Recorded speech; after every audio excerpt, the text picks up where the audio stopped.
Assalamualaikum warahmatullahi wabarakatuh. Perkenalkan nama saya Triusti Ardika, NPM 2257051012. Baik, di sini saya akan menjelaskan tugas satu yaitu sistem lokomosi pada robot. Robot bergerak dengan cara berbeda sesuai kebutuhan dan lingkungan. Pilihan lokomosi menentukan performa dan adaptasi robot. Oke, next. Baik, di sini ada lokomosi beroda. Yang pertama, efisiensi energi. Gerak beroda paling hemat energi dan mudah dikontrol. Maksudnya, eh, gerak beroda memiliki gesekan yang lebih rendah dibandingkan kaki atau sistem lainnya, sehingga memerlukan energi yang lebih sedikit. Hal ini menjadikan pilihan utama dalam desain robot hemat energi. Yang kedua yaitu desain simple, mudah dibuat dan murah untuk permukaan rata. Struktur roda relatif mudah dirancang dan diproduksi.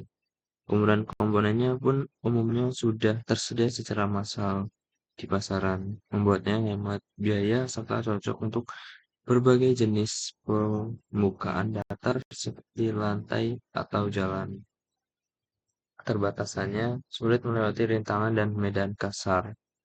Sistem roda memiliki keterbatasan dalam medan yang tidak rata seperti batuan, pasir, atau permukaan berundak. Dalam kondisi ekstrim, mobilitasnya bisa sangat terganggu.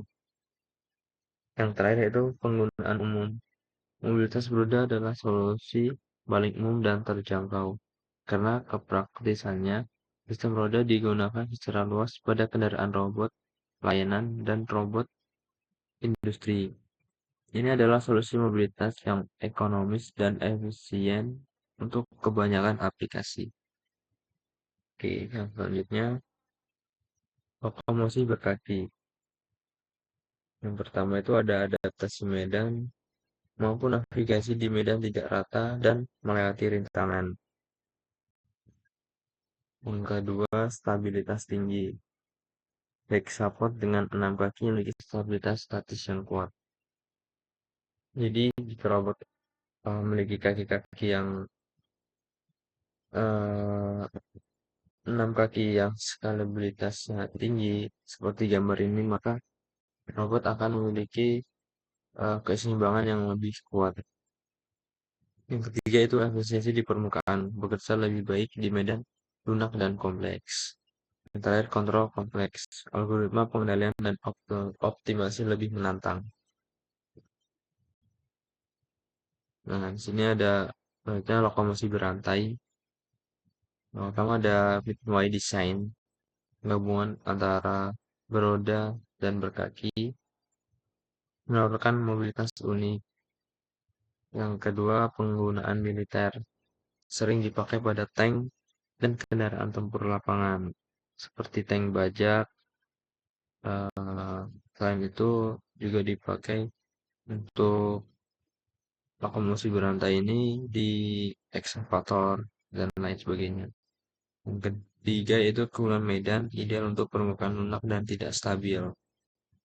Terbatasannya risiko macet dan kerusakan serta berat dan kurang lincah.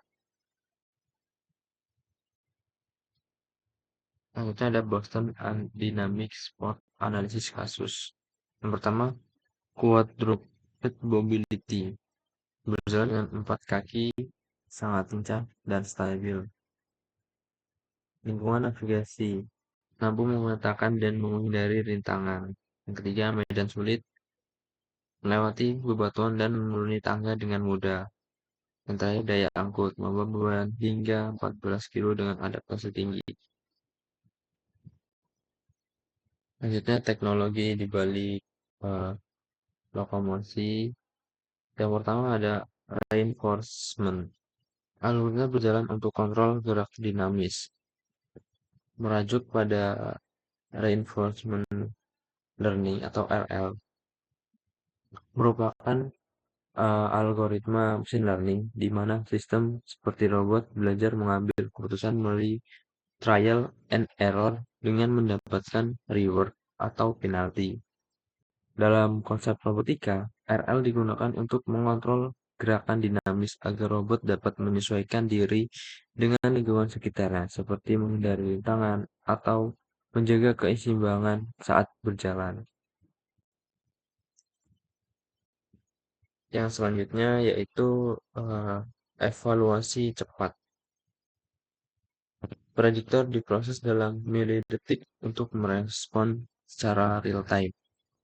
Sistem memprediksi dalam robot diproses dalam waktu sangat singkat dalam satuan milidetik agar mampu memberikan respon seketika terhadap perubahan lingkungan. Hal ini penting untuk mendukung pergerakan yang halus dan stabil dalam skenario nyata, terutama pada medan yang tidak terduga atau kompleks. Yang ketiga yaitu sensor lengkapnya. Sensor seperti kamera stereo, IMU, dan sensor posisi di kaki. Sensor-sensornya yang digunakan ini sangat bervariasi ya, dan bekerjanya secara komplementer. Misalnya pada kamera stereo, dia menghasilkan persepsi kedalaman atau depth seperti mata manusia. IMU atau Inertial Measurement Unit itu mengukur percepatan orientasi dan rotasi. Untuk sensor posisi kaki digunakan untuk mengetahui posisi dan tekanan pada setiap langkah agar robot dapat menjaga stabilitas. Yang terakhir yaitu jarak tempuh. Sudah menempuh lebih dari 250.000 kilometer secara kumulatif. Angka lebih dari 250 kilometer menandakan bahwa sistem telah diuji atau dijalankan secara kumulatif sejak itu, menunjukkan ketangguhan dan keandalan sistem dalam penggunaan jangka panjang. Ini juga bisa mengindikasikan bahwa model atau robot tersebut telah melalui banyak iterasi pembelajaran dan pengujian.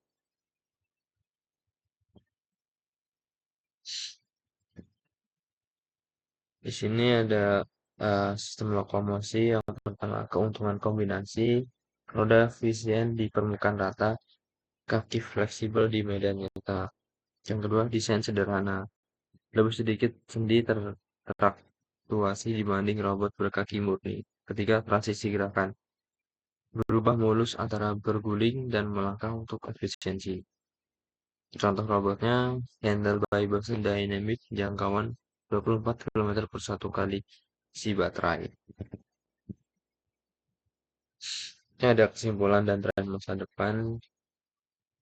Yang pertama, pilihan sistem bergantung pada aplikasi dan kebutuhan lokasi kerja robot. Sistemnya itu hybrid, gabungan kelebihan roda, kaki, dan rantai untuk optimal. AI dan pembelajaran meningkatkan adaptasi dan otomatisasi robot secara signifikan. Yang terakhir, desain terinspirasi, tren menuju gerak multimodal dan konsumsi energi rendah. Baik, mungkin itu saja yang dapat saya sampaikan. Kurang lebihnya mohon maaf, saya akhiri. Assalamualaikum warahmatullahi wabarakatuh.